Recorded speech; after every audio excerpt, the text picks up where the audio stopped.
Hello friends, welcome to history man channel. रूस Ukraine युद्ध अब तीसरे विश्व युद्ध की तरफ बढ़ाई देखता दे रहा है। रूस ने अपने और यूक्रेन के बीच आने वालों को धमकी दे दी है, तो वहीं अमेरिका ने भी सख्त चेतावनी के साथ कहा है कि अंजाम बहुत बुरा होगा।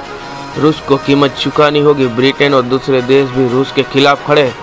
रूस और यूक्रेन के बीच जंग के पीछे इस बार वजह नाटो का माना जा रहा है। नाटो यानी नॉर्थ अटलांटिक ट्रीटी ऑर्गेनाइजेशन, जिसे साल 1949 में शुरू किया गया था। यूक्रेन नाटो में शामिल होना चाहता है, लेकिन रूस ऐसा नहीं चाहता। यह जानना जरूरी है कि आखिर इस विवाद की जड़ क्या है। सोवियत संघ के ज़माने में कभी मित्र रहे ये दो प्रांत, दो देश बनने के बाद अब एक दूसरे के गला काटने और शत्रु क्यों बन गए। 3 दिन तक लगातार टैंकों की गोलाबारी, क्रूज मिसाइल और हवाई हमलों के बावजूद रूस यूक्रेन की राजधानी पर कब्जा नहीं कर सका। अन्य शहरों में भी रूस को यूक्रेनी सेना के कड़े प्रतिरोध का सामना करना पड़ रहा है। रविवार को यूक्रेन के खार्किव में एक गैस पाइपलाइन को उड़ा दिया। वहीं वासिल्स्कीव शहर में रूसी बैलिस्टिक मिसाइल से एक तेल डिपो को भी टारगेट किया गया। शनिवार को भी कीव पर लगातार मिसाइलें दागी गई।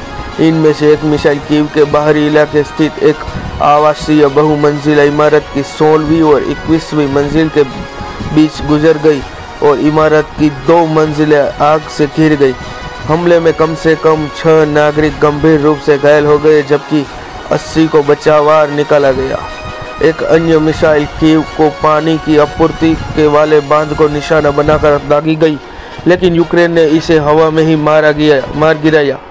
देश के इंफ्रास्ट्रक्चर मंत्री ने बताया कि अगर यह मिसाइल निशाने पर गिरती तो कीव के ऊपर नगरों में बाढ़ आ जाती। वहीं रूस के रक्षा प्रवक्ता इगोर कोसनोव ने फिर दावा किया कि रूसी मिसाइलें सिर्फ यूक्रेन के सैन्य ठिकानों को निशाना बनाकर दागी जा रही है।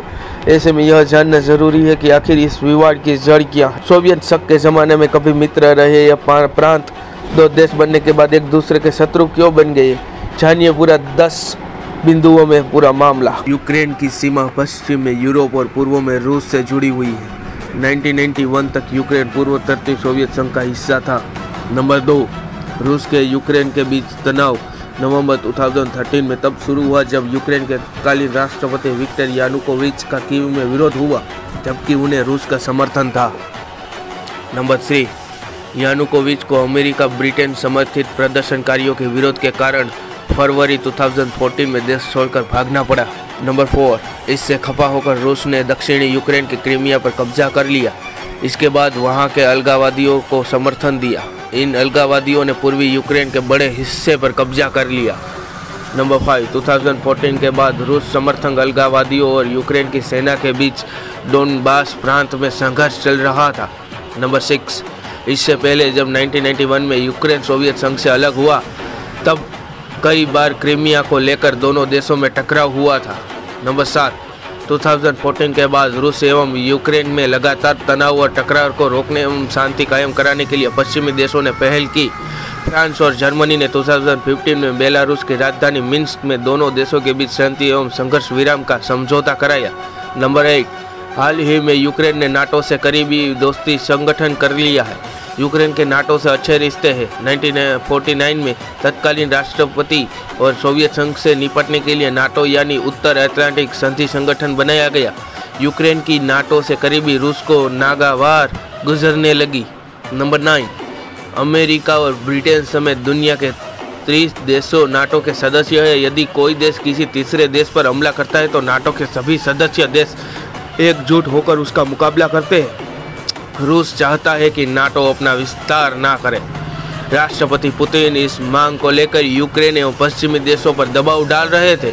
नंबर 10, आखिरकार रूस ने अमेरिका एवं अन्य देशों की पाबंदियों की परवाह किए बगैर गुरुवार को यूक्रेन पर हमला बोल दिया।